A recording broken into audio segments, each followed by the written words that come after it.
कलियुगाचं वर्णन सांगितलं. आई वडिलांचा कोणी आदर करणार नाही आणि भगवत भक्त हे दरिद्री असतील. आपला विषय चालला होता महाराज दारूचा. ज्या घरामध्ये दारू पितात ना लोक, त्या घरामध्ये बघा भांडणं असतात. आज जेवढे काही संसार उद्ध्वस्त झालेत ना महाराज पिणाऱ्याचे, फक्त आणि फक्त दारूने झाले. तो माझ्या समोर घडलेला प्रसंग आहे, माझ्या डोळ्यांनी बघितलंय माईबापांनो. सुंदर सुरळीतपणे संसार चालला होता. माईबा मामाचीच मुलगी केली होती. 1-2 वर्ष व्यवस्थित राहिला आणि मुलबाळ झालं महाराज. 2 मुली झाल्या बरं का. अनेक वर्ष निघून गेले, सुरळीत चाललं होतं. हळूहळू महाराज मुली मोठ्या होत आहेत, पण संगती वाईट लागली ना. मित्रांचं महाराज वाईट वळण लागलं, संगती वाईट लागली आणि हळूहळू दारू प्यायला सुरुवात केली. थोडंफार काम करायचं आणि दारू प्यायचा, तोपर्यंत बरं वाटायला लागलं. पण जेव्हा महाराज जवळचे आळस पडला ना काम करण्याचा, जवळचा पैसा संपायला लागला. काय करायचं आता? रोज उधारी, रोज उधारी. घरी येऊन बायकोला हाणमार चालू व्हायला लागली. मामाचीच मुलगी होती. सांगितलं का करताय तुम्ही असं? शुद्धीवर आल्याच्या नंतर म्हणायचं मी अजिबात उद्यापासून दारूचा हात सुद्धा लावणार नाही. लेकरांची शपथ घालायचा. 2 मुली झाल्या होत्या. बायको पुटुशी होती 3ऱ्या वेळेला. आणि रोज महाराज हिला येऊन मारायचा, हाणमार करायचा. पण काही सारखं सारखं दुःख काय माहेरी सांगायचं. आणि नात्यामध्ये वाद नको म्हणून महाराज लपवत होती बिचारी. ही आत्याचाच मुलगा होता ना. याने एवढं कर्ज केलं, एवढं कर्ज केलं आणि त्याला शेवटी महाराज 5 एकर शेती होती, त्यामध्ये 2 एकर विकावी लागली. आता वडिलांकडे कसं सांगायचं नवऱ्याने शेती विकली म्हणून? रोज सांगायची, रोज रडगाढाणं करायची महाराज, पण काही फायदा नव्हता तिचा. विचार करून महाराज खचून गेली होती. पोरी मोठ्या होत होत्या, शाळेत जात होत्या. कमाईच्या दिवसामध्ये हा गमाई करत होता. आता फक्त 3 एकर शेती राहिली होती. मुलगा जन्माला आला. मुलगा जन्माला आला तरी सुद्धा महाराज आनंद नाहीये. रोज दारू, रोज घरामध्ये दारू. असं करता करता महाराज एवढं कर्ज झालं, एवढं कर्ज झालं. आणि जे काही 3 एकर होती ना, त्यामधली तेवढी सुद्धा विकून टाकली ग. आता हिला विचार यायला लागला, मी एवढ्या श्रीमंत घरची, माझ्या वडिलांनी माझ्या आत्याच्या घरी दिलंय. 2 एकर मागं शेती विकली तरी मी माझ्या वडिलांकडे सांगितलं नाही. आणि आता माझ्या लेकरांचं भवितव्य काय असेल? यांनी काहीच ठेवलं नाही. अंगावरचा फुटका आणि मंगळसूत्रातला तो सुद्धा ठेवला नव्हता ग. विचार करून करून महाराज डोक्यावरती तिचा परिणाम झाला. आणि मनामध्ये महाराज तिच्या ती विचारामध्ये असायची. हळूहळू डोक्यावरती परिणाम झाला होता. वेडसरपणा तिला लागला तिच्या पाठीमागे. आता तर महाराज त्याचा दारूचा फार सारा पिण्याचा चढला, प्रमाणाच्या बाहेर प्यायला लागला. आणि घरी येऊन तिला अमानुष मारहाण करायचा. आई सांगत होती, अरे नको मारू तिला, वेडी झालेली तुझ्या पुढे ती. लेकरांसाठी तू काहीच ठेवलं नाहीस. वर्षभराचा महाराज किराणा शेवटी माया असते ना, ती माहेर कडून यायचा ग तिच्या. लेकरांना कपडे लत्ते सर्व माहेरची तिच्या पुरवायची. आणि वेडेपणा करायला लागली होती फार. बघवत नव्हता हा दारू पिणारा. वडील म्हटले, तुमच्या पुढे माझा हात जोडून पाया पडून विनंती, जावायला विनंती केली, तुम्हाला काय पाहिजे ना माझ्याकडून घ्या, पण माझ्या लेकीला मारहाण करू नका. मी तुम्हाला शब्द देतोय, जमलंच तर तुमचं दुसरं लग्न करून देईल मी. सासऱ्यांचा एवढा शब्द पकडून बसला महाराजांनी. विचार केला, बस नकोय मला ही पागल, हिचा काटा काढायचाय. पण ही जोपर्यंत जिवंत आहे तोपर्यंत मला दुसरं कोणी देणार नाही बायको. हिचा आधी काटा निघावा लागेल. संक्रांत जवळ आली होती ग. माझ्या डोळ्याने बघितला हा प्रसंग मी. संक्रांत जवळ आली होती म्हणून महाराज वाणासाठी शेतामध्ये बोरा आणण्याकरता गेली. परिणाम झाला होता जरी डोक्यावरती, पण भानावरती होती थोडीफार. शेतावरती गेली महाराज बोरं वेचण्यासाठी. हा पिऊन दुपारच्या भर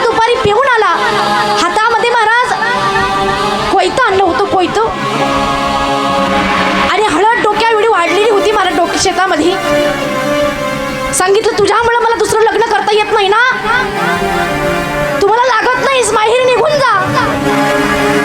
तिने सांगितलं माझ्या लेकरांचा सांभाळ कोण करेल, मी असताना दुसरं लग्न कसं काही शक्य आहे. अहो एवढ्या श्रीमंत घरची मी तुमच्या पदराला मी बांधले आणि आपल्या लेकरासाठी तुम्ही शेत गुंठाभर जमीन सुद्धा ठेवली नाही. तुम्ही काय पाप आहे माझं सांगा ना. एवढा पिलेला होता मायबाप हा. कोयता घेतला आणि डोक्यामध्ये डायरेक्ट मारत प्रहार केला.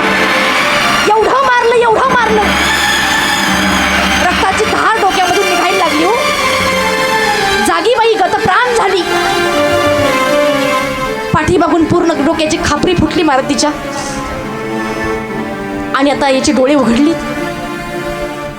मी खून केलंय, माझ्या या हाताने खून केलंय, पण लोक मला नावबोट ठेवू नयेत म्हणून बोरीचं झोपक होतं मायबाप, झोपूक. दोरी आणली होती गुरांच्या खाण्यासाठी, गवत बांधून देण्यासाठी.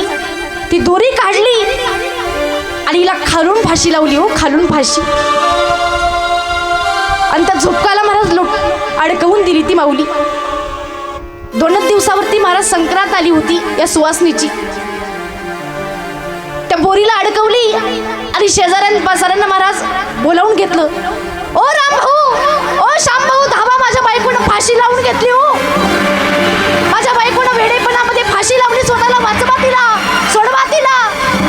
आक्रोश करत होता. ज्या वेळेला महाराज शेजारी आले ना, बघितलं तर काय, पाठीमागून डोक्याची खापरी फुटली तिची आणि फाशी लावली म्हणतोय महाराज. पण घरातलाच होता ना, त्याला वाचवावं लागलं. पण जो कोणी गुन्हेगार असेल ना, त्याला अजिबात पदरा आड घेऊ नका मायबापांनो. एक बैलगाडी आणली, बैलगाडीमध्ये तिला टाकलं, खाली गोदडे आथरले होते महाराज शेतीमध्ये. घरापर्यंत येईपर्यंत पूर्ण गोदडे महाराज रक्तरंजित झाले होती. रस्त्याने रक्त सांडत होतं, एवढं मारलं होतं त्याने तिला. 4 वाजता घरी आणली महाराज ती माऊली. गळ्यामध्ये पवित्र तुळशीची माळ होती तिच्या. ज्या वेळेस बायकांना कळालं ना, मरण पावली, लेकरं शाळेत गेली होती हो. मोठी मुलगी महाराज बाहेरगावी शाळेमध्ये होती तिची. अंतविधी त्यांना लवकर करायचं, वेळ होती का, घाई होती का, पोलिसांना तपास लागू नये म्हणून गावकऱ्यांनी महाराज पुरीला शाळेतून जाऊन आणलं. पोरगी म्हटली, काका का बरं मी घरी येऊ एवढ्या लवकर? अगं तुझ्या आईला थोडं बरं नाही. माझी आई सकाळीच तर बरी होती, मीच तिला गोळ्या दिल्या होत्या तिला. काय झालं माझ्या आईला अचानक? चल घरी, तुझ्या आईला थोडं बरं लागत नाहीये. मोठ्या मुलीला घरी आणलं महाराज. 2 लेकरं शाळेत जात होती गावामधल्या. दारासमोरची महाराज गर्दी बघितली पोरीनी. पाठीवरती दप्तर होतं तिच्या, हातामध्ये टिफिनचा डब्बा होता तिच्या. आणि दुरूनची गर्दी बघितली. एका मैत्रिणीला विचारलं, का ग माझ्या दारासमोरची गर्दी जमली, कशाची गर्दी येते? तिच्या बरोबरच महाराज पोरगी होती. तिने सांगितलं, राणी तुझी आई मरण पावले ग. मरण पावले हा शब्द ऐकला महाराज तिने. काय अवस्था झाली असेल त्या लेकराची. दप्तर बॅग तिथेच पडू दिली महाराजांनी, धावत आईकडे गेली हो. आणि आईच्या अंगावरती पडली. आई काय झालं तुला, बोल ना ग अचानक.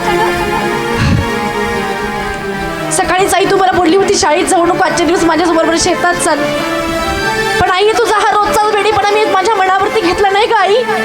मी विचार केला, अगं माझी आई वेडी झाली, रोजच घरी थांब म्हणते, रोजच काम कर म्हणते, माझं शिक्षण वाया जात होतं म्हणून आई मी शाळेत गेले. आई काय झालं बोल ना. माझ्यावरती रुसलीस का ग तू? काय झालं, बाबाने तुला मारलं का? आई रोज तर मी सर्व तुला कामं करू लागत होते ग आई. मला सांगायचं असतं नाही, तुला कंटाळा आलाय, तुझं दुखत आहे. मी खरंच थांबले असते आई घरी. टाहो फुडते मराठी लेख. शेवटी 2 नंबरची मुलगी गावातली घरी येते हो. 4थीच त्या पोरीचं बाई. आणि आईला ते बघितलं महाराज, रक्तरंजित आईचं डोकं वगैरे बघितलं. काय वाटलं असेल त्या लेकराला. आईच्या जवळ जाते, आईला म्हणते, आई उठ ना, काय झालं तुला? सर्वांना विचारते, बोला ना माझ्या आईला काय झालंय. लोकांनी सांगितलं, बाळा तुझी आई आता कधी तुला बोलू शकत नाही. देवा घरी गेले तुझी आई, तुझी माय देवा घरी गेले. मोठ्या पोरीने बापाला विचारलं, बाबा सांगा ना काय झालं माझ्या माईला. सांगा ना माझ्या आईला काय झालंय? काय बोलेलो हा? काय बोलणार सांगा ना? जगासमोर नाचक्की पाचगत नको व्हायला म्हणून म्हणतोय. वेडेपणामध्ये तुझ्या आईने फाशी घेतली स्वतः आणि मरण पावली महाराज. अनेकांचे असे संसार उद्ध्वस्त झाले. तो म्हणजे समोर डोळ्यासमोर मी उदाहरण बघितले महाराज. नका मदिरा प्राशन करू, नका ही दारू पिऊ. तुमच्या इज्जतीला पिणारी ही दारू आहे, तुमच्या शोहरतीला पिणारी ही दारू आहे. अजिबात ही मदिरा पान करू नका. तूने जीवन गवा दिया क्या किया रे, जिसे पाना था उसको तो खो दिया रे, जिसे पाना था उसको तो खो दिया. क्या किया क्या किया क्या किया रे, क्या किया क्या किया क्या किया रे. तूने जीवन गवा दिया, तूने जीवन गवा दिया क्या किया रे, जिसे पाना था उसको तो खो दिया रे, जिसे पाना था उसको तो खो दिया.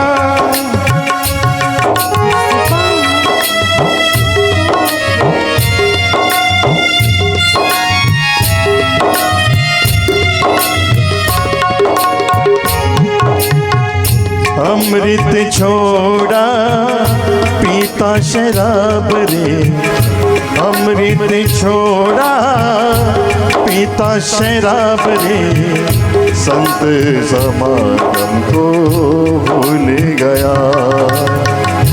अमृत छोड़ा पीता शराब रे, संत समागम को भूल गया. क्या किया क्या किया क्या किया रे, क्या किया क्या किया क्या किया रे.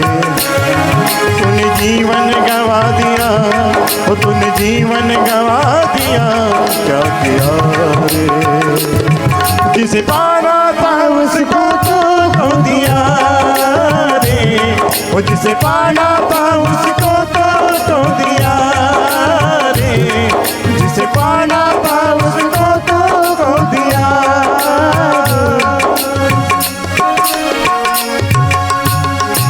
अरे भगवंतांनी इतका सुंदर नर्द दिलाय. वया घालू नका महाराज. अमृतासारखं नाव सोडलं आपण आणि दारू प्यायला लागलोय. ज्या घरामध्ये महाराज दारू असेल त्या घरामध्ये कलह आहे. ज्या ठिकाणी महाराज जुगार खेळतो ना जुगार, त्या ठिकाणी भांडणं आहेत, कलीचा वास आहे. आणि ज्या ठिकाणी महाराज स्त्री लंपटपणा होतोय, जो कोणी आपल्या बायकोला धोका देतोय ना, परस्त्री गमन करतोय, त्याचे एवढं पाप नाही रे माझ्या दादांनो. नका करू, तुमच्या अर्धांगिरीला नका एवढा मोठा धोका देऊ. विश्वासघात नका करू. सर्वस्वाचा त्याग करून तुमच्याकडे ती आले. हात तिची हातातल्या बांगड्या तुमच्या नावाच्या आहे, कपाळ तिचं कपाळाचं कुंकू तुमच्या नावाचं आहे, पाय तिचे पायातले पैंजण तुमच्या नावाचे, गळा तिचा गळ्यातलं मंगळसूत्र तुमच्या नावाचं. अरे उपवास तपास करते ना, त्या प्रत्येक उपवास तपासामध्ये पिणारा का नवरा असो ना, 7 जन्म मला हाच पती मिळू दे हे मागणं असतं तुमच्या अर्धांगिनीचं. नका तिला धोका देऊ. आणि माझ्या ताईंनो, शे वाईट बघतात म्हणून आपलं सुद्धा वाईट मार्गाने पाऊल उचलतं ग. नका पाऊल पडू देऊ आपलं. नका आपल्या भोळ्या महादेवाला धोका देऊ. स्त्री लंपटपणा महाराज ज्या ठिकाणी असेल, वेश्यागमन ज्या ठिकाणी असेल, कलीचं वास सांगितलं आणि हिंसा ज्या ठिकाणी, ज्या घरामध्ये मांस शिजत असेल, मांस, त्या ठिकाणी कलीचा वास आहे मायबापांनो. आज माणसामध्ये दया तरी शिल्लक राहिली का बघा ना तुम्ही. काय होतं बरं मांसाहार करून? एका कीर्तनामध्ये विचारलं मी, ज्यांच्या गळ्यामध्ये माळा नाहीत, काय होतं मांसाहार करून सांगा ना. कीर्तन झाल्याच्या नंतर एका युवकाचं मला उत्तर आलं, ताई सांगू तुम्हाला, मांसाहार केल्याने इम्युनिटी वाढते, बॉडी फिट बनते, चेहऱ्यावरती ग्लो येतो. त्याला म्हटलं, दादा आमच्या महाराज मंडळीकडे लक्ष तरी ते नाही. कशाचं तेज आहे महाराज? परमार्थाचं तेज आहे ना आमच्या चेहऱ्यावरती. जे कोणी नामस्मरण करतं ना महाराज, चेहऱ्यावरती तेज वेगळंच असतं बरं का. अरे नाही आम्हा चिंता वस्त्र या पोटाची, माऊली आमची पांडुरंग नका करू हा मांसाहार. जो कोणी महाराज मांसाहार करतो ना, अरे एखादं जर झाडाचं पान जर आपण तोडलं तर आपण परत त्या ठिकाणी ते पान त्या ठिकाणी महाराज लावू शकत नाही. तर कुणाची लचके तोडून तुम्ही खाताय ना, त्यांना आपण जीवनदान नाही देऊ शकत महाराज. किमान त्यांचं भक्षण तरी करू नका. आज थोतांड वाटत आम्हाला या गोष्टी.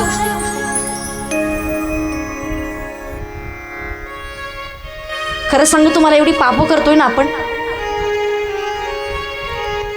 पण हिशोब घेणारा आहे हो वर बघतोय तुमच्याकडं. तुम्हाला भरावं लागेल, एक दिवस नक्कीच भरावं लागेल.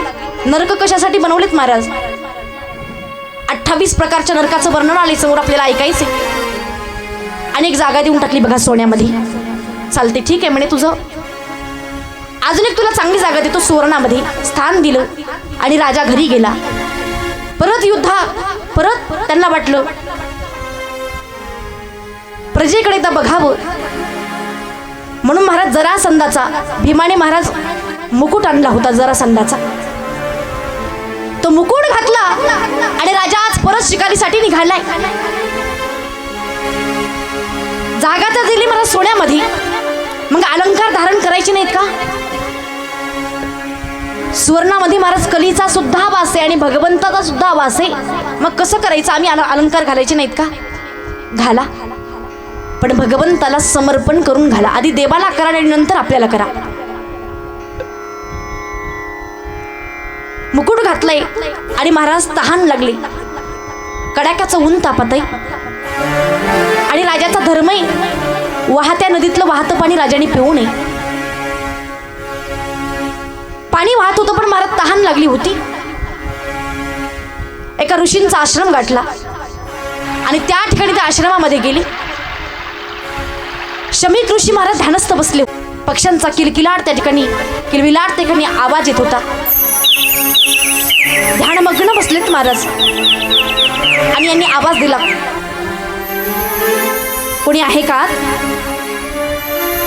आहे कोणी आत? काहीच आवाज येत नाही. कुटियाचा दरवाजा उघडून बघितला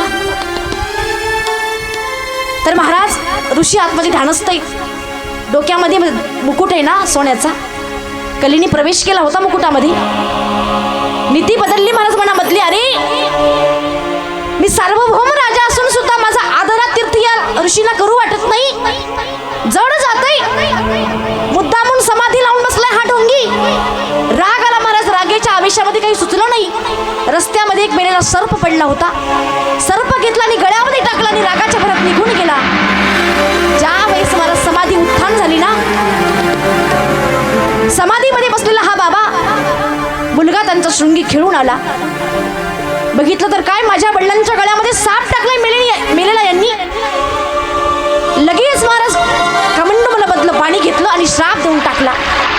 जो श्राप माझ्या वडिलांच्या गळ्यामध्ये ज्या कोणी पापेने टाकला असेल त्याचा 7 दिवसामध्ये तक्षक नावाच्या सापाचा दंश होऊन त्याचा मृत्यू होईल. श्राप दिला महाराज. इति लंघित मर्याद तक्षक सप्तमे हनी दक्ष दिस्म कुलांगार. श्राप देऊन टाकला हो आणि रडायला लागला महाराज शृंगी बाबाजवळ. समाधी उत्थान झाली. का रडतो शृंगी? बाबा बघा ना, तुमच्या गळ्यामध्ये कुणीतरी श्राप टाकला, मी त्याला श्राप दिलाय. समाधी लावून बघितलं महाराज. काय केलंस तू हे? काय झालं बाबा? अरे तो काही सामान्य महात्मा नव्हता, सामान्य राजा नव्हता तो. राजेचा प्रजावत पुत्रवत पालन करणारा राजा होता तो. पांडवांच्या वंशातला राजा होता तो. जा त्यांनाही त्यांच्या मरणाची बातमी सांगू नये.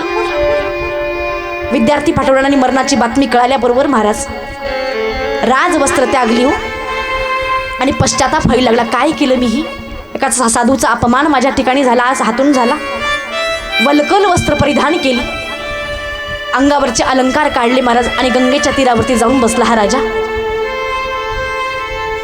ज्या पाण्यामुळं एवढं मोठं माझ्या हातून पाप घडलं ना, अनशन्य उपोषण व्रत धरलं महाराज. पाणीच घेणार नाही, 7 दिवसात मरणार आहे. आपल्या राजाला 7 दिवसाचा मरणाचा श्राप भेटलाय म्हणून महाराज असे अनेक ऋषीमुनी त्या ठिकाणी आली. आणि मग राजा महाराज विचारतोय, सांगा ना 7 दिवसात माझी मुक्ती कशी होईल? सांगा ना मला देव कधी भेटेल? माझं मरण जवळ आलंय, 7 दिवसात मी मरणार आहे. आणि सांगू मायबाप, प्रत्येक जण 7च दिवसात मरणार आहे. एका गावात माझी कथा चालू होती बरं का. मी सांगितलं 7च दिवसात प्रत्येक जण मरणार आहे. एक बाई निस्ती मला हसूच लागली, सारखी हसायची. म्हटलं मावशी काय झालं? ताई म्हटली तुम्ही म्हटल्या 7 दिवसात प्रत्येक जण मरणार आहे इथला, पण मी नाही मरणार. म्हटलं कसं काय? तू काय अमृत घेऊन आलीस का इकडे? अहो ताई म्हणे तसं नाही, मी या गावची नाही, मी तिकडे नांदेडची. या गावचं त्या गावचं काही महाराज हे होत नाही बरं का. ज्याने कोणी महाराज जन्म घेतलाय तो प्रत्येक जण 7 दिवसातच मरणार आहे. हुए नामवर बेनिशा कैसे कैसे कैसे जमी खा गई नौजवान कैसे कैसे.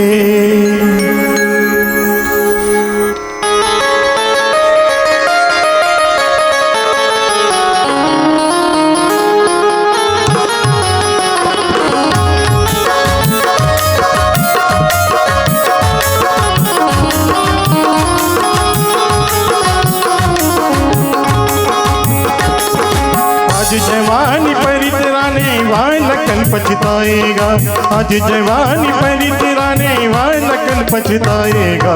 चढ़ता सूरज धीरे धीरे ढलता है ढल जाएगा, चढ़ता सूरज धीरे धीरे ढलता है ढल जाएगा. ढल जाएगा ढल जाएगा ढल जाएगा ढल जाएगा.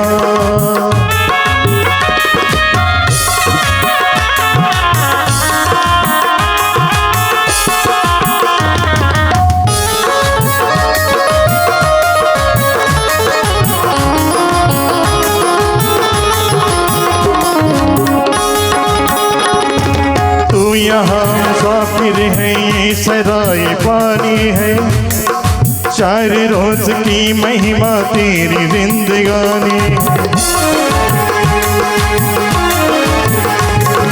जर जमी जर जेवर साथ कुछ न जाएगा, खाली हाथ आया है खाली हाथ जाएगा.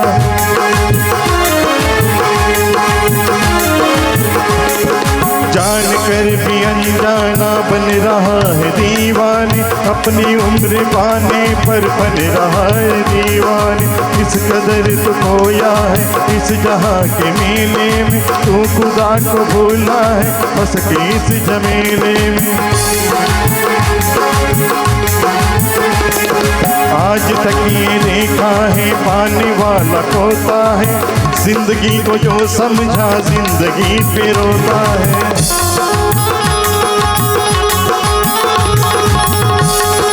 मिटने वाली दुनिया का एतबार करता है, क्या समझ के तू आखिरी से प्यार करता है.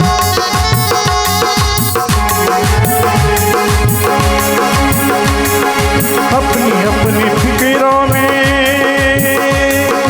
अपने अपने फिक्रों में जो भी है उलझाए. जिंदगी हकीकत में क्या है कौन समझा है, क्या है कौन समझा है, क्या है कौन समझा है. आज समझ ले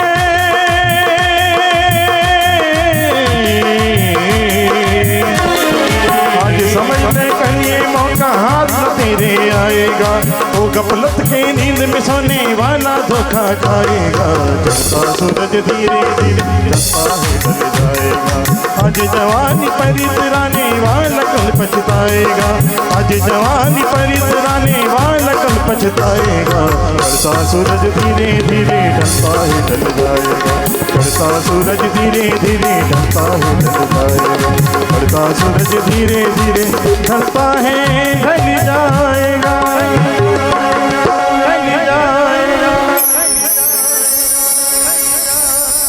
एक दिवस बघा प्रत्येकाला जायचे आणि महाराज राजा प्रत्येकाला प्रश्न विचारतोय, पुसावीसी हिची वाटी जे जे भेटे तयासी, देव कृपा करील काय मज लाज राखील।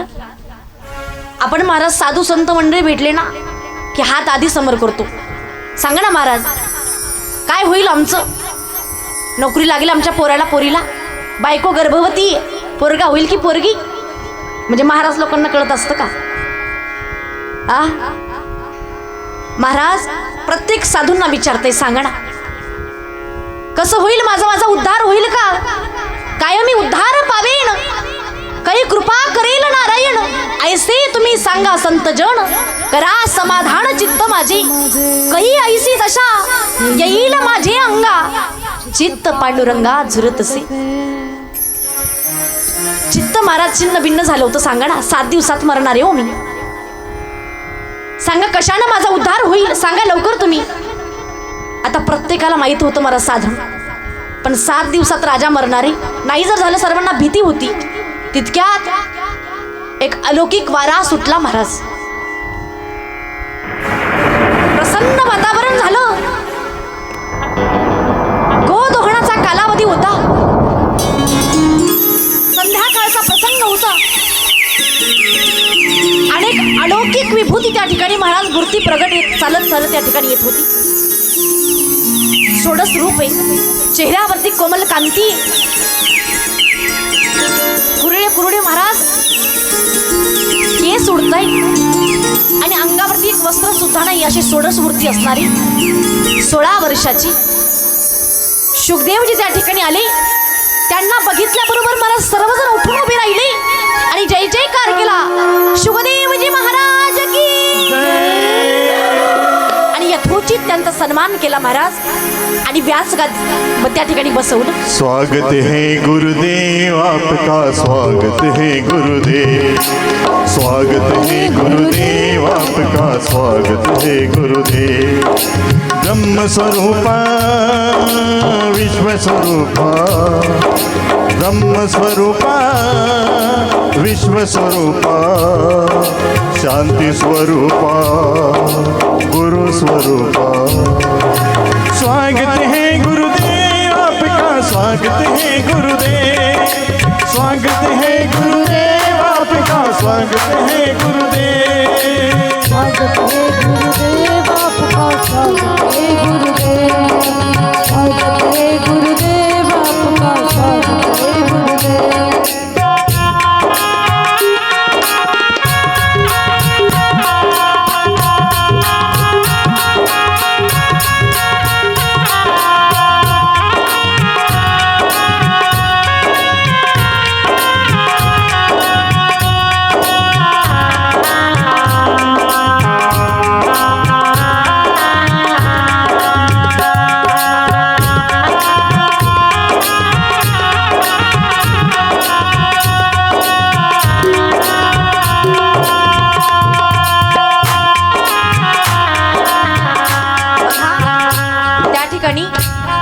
साक्षात शुकदेवजींचं आगमन झाले आणि इथे सुद्धा आपल्याला ग्रंथाची पूजा करायची बरं का, आणि इथून भागवत समोर चालू झाले आजपासून ना सांगण्याची। या ठिकाणी आमचे काका आणि काकूश्री या ठिकाणी ग्रंथाची पूजा करतील, आमचा सन्मान करतील, तोपर्यंत आपण भजनामध्ये आनंद घ्यायचा आहे। ग्रंथाची पूजा करा बरं का, ताट नाही का, ताट त्यांना